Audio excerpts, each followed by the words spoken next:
Good morning, everybody. I hope you're all well and had a good week.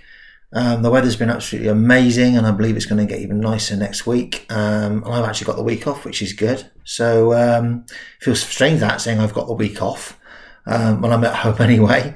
But I'm looking forward to my break. My name's Neil Saunders. I'm a member of Highbury Congregation. It's my turn today, Saturday the 23rd, to do the daily reflections and prayers. This is something that we all take part in during the week to help Jason out, who has a day off on a Wednesday and a Saturday. He's our minister for Highbury Church. This is something that we introduced at the start of the lockdown, actually, because it's just proven that it's vitally important that even though our church doors may be shut, that we can still continue to minister God's word, to everybody and anybody who needs it. So we created a YouTube channel, and on that YouTube channel, you've got lots and lots of daily reflections and prayers from Jason and the congregation. We record our church services on a Sunday, and all the congregations sit around their TVs or their computer screens on a Sunday morning with their cup of coffee, and we listen to the service, and we include songs with YouTube clips, and you can subscribe to this channel as well. So all you need to do to subscribe to the channel is when you see the little image pop up down on here, then you click on there and you subscribe to our channel. And so every time we upload some fresh material, you will get an update saying that there's fresh material on the channel. So come and join us on the channel. There's lots and lots to listen to. We've got an amazing playlist on there with all our congregation's favourite worship songs. So yeah, we'd love to see you on our channel. But also come and join us and volunteer to do what I'm doing now. So getting back to today, and that was a classic example of how I am and how as me as a person. Neil, could you please stick to the script? What does that actually mean? Why do we have to stick to the script? Is there a script to stick to? I think sometimes it could be our downfall if we don't stick to the script. There may be reasons in life why we have to stick to the script. It's like don't cross the road when a car's coming. But most of life, why should we stick to the script? And it's the same with when you first find your faith. Is there a set way of following God, of following Jesus? Absolutely, there's the Bible to learn all about the Word and the Scriptures, but is there a script actually to minister this to others? It's quite funny actually, because I am really well known, as you can probably gather by this little recording this morning, and probably some others you might have heard me talk about, of I very rarely stick to the script. It's probably been my downfall in life, but sometimes it's obviously been, more often than not, it's been a real positive for me not to stick to the script. So just going off piste a little bit at the moment, I'm working from home. I'm very fortunate I'm still getting paid. My job is I'm a retail professional trainer. So what that means is I go into stores like Currys and John Lewis and other places, and I train people on everything Microsoft. But I also do compliance. So I've actually lost my train of thought, but never mind. But what we're doing at home as well, we're having some fun. So as well as building training material for our store colleagues, because they're all furloughed at the moment, but they are still very much engaged and interactive. We have lots of training sessions in the morning for them. We have lots of fun. We have this thing called Elite TV. So it's a TV channel they can come on, and we can do lots of training and have games and So yeah, it's basically learning with fun. So 10:30 in the morning, we always have an icebreaker. So out of the sales team that I'm involved with, there's about 35 of us, we all come up with different icebreakers every day. Someone came up with this icebreaker and it said, what has been your greatest and biggest achievement in life so far? And I thought about this and I thought, yeah, I know what mine is. And I said, it's discovering my Christianity and wanting to follow God and Jesus. And it sort of took people aback a little bit, and they went, well, how did you do that? And I went, well, I just opened the door. They said, what do you mean? I said, well, it's always there. You just have to accept and give everything, open that door, and Jesus and God will do the rest.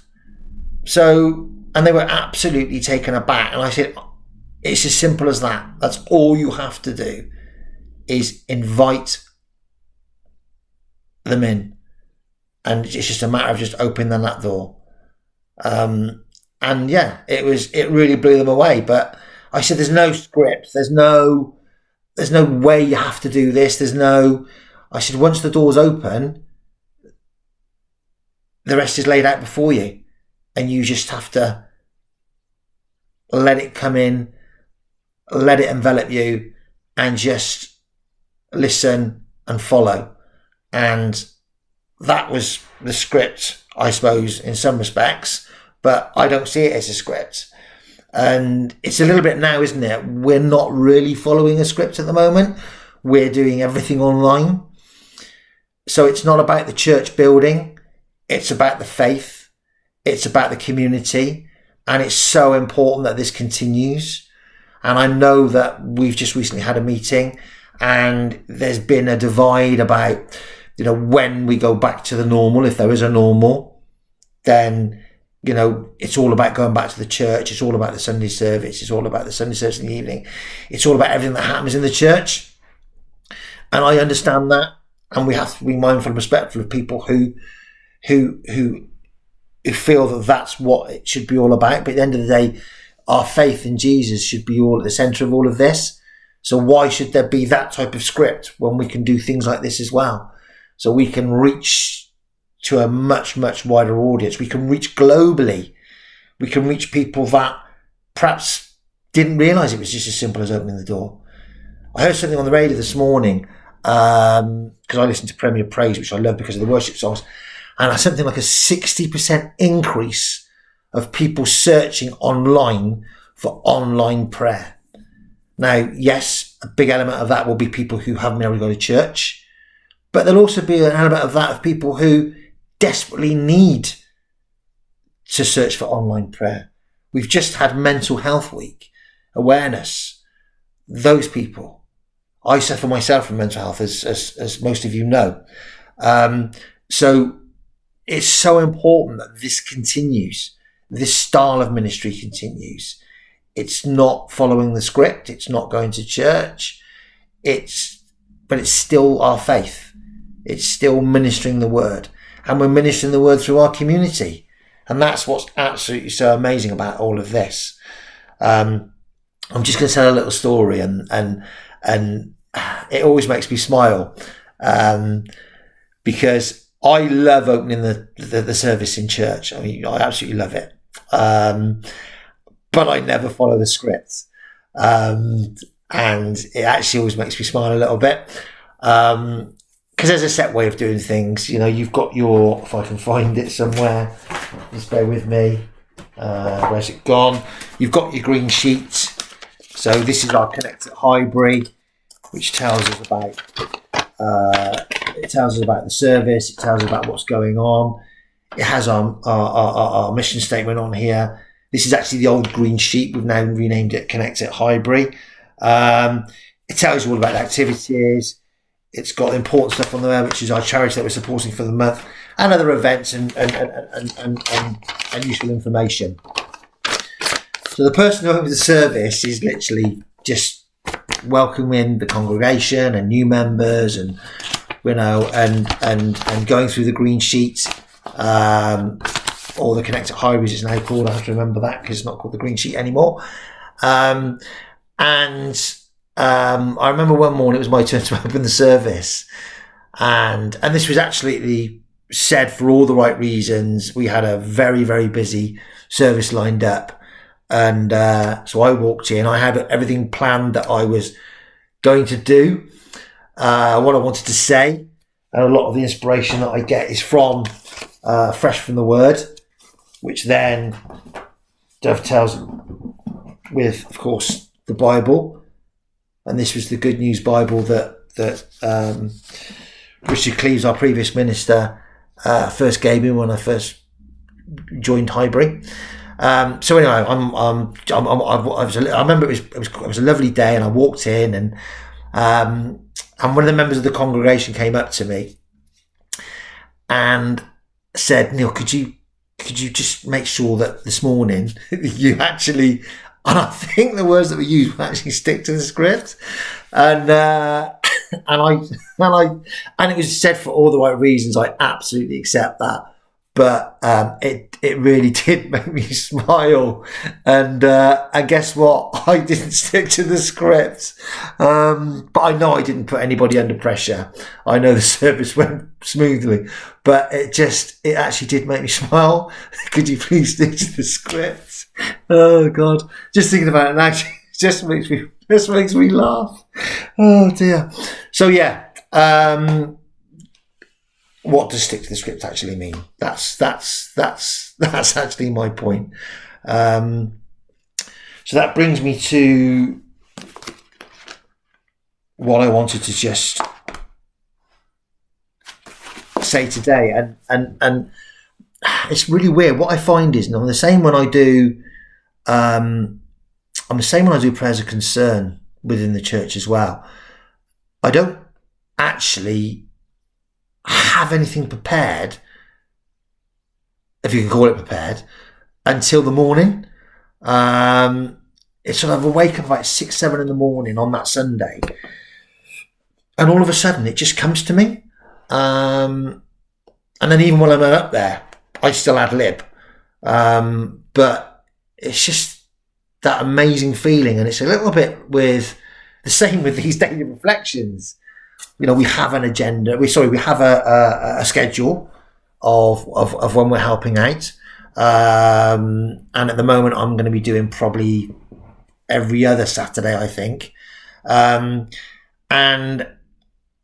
even up till probably an hour ago, I had a lot of ideas.